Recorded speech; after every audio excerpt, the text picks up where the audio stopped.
Hello and welcome to Daily World News Commentary. We start the news today by the news about top-level UN team arriving at Myanmar to probe the Rohingya crisis.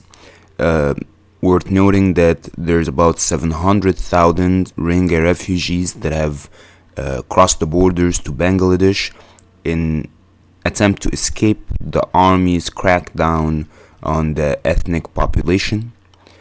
The UN team is going to be meeting with top officials in Myanmar and check for themselves the readiness of the army to uh, bring back and safeguard the Rohingya population that the UN wants to enable to move back to their home.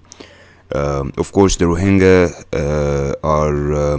are not willing to move home until something substantially different happens. By all accounts of the Rohingya that have been interviewed by Western media, the situation in Myanmar is deliberate against them.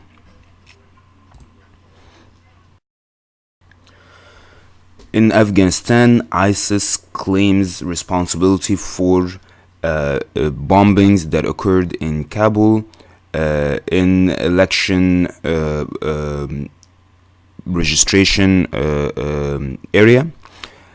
As promised, they said they would do this, and they are indeed doing it.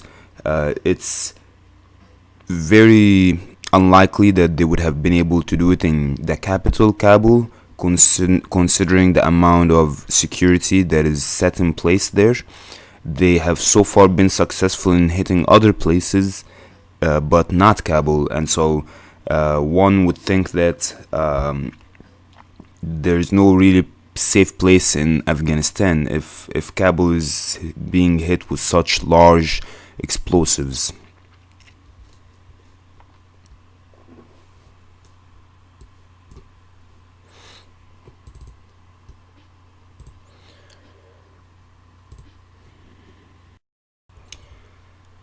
In Kashmir, which is the strip of land that is in between India and Pakistan, uh, at least 14 people were wounded and one civilian killed in confrontations between the protesters and Indian troops.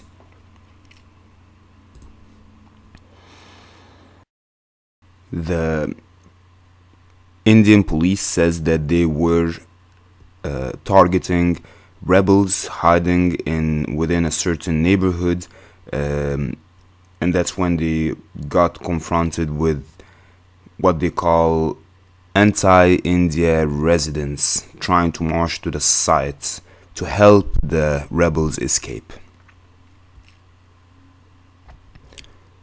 Now let's remember that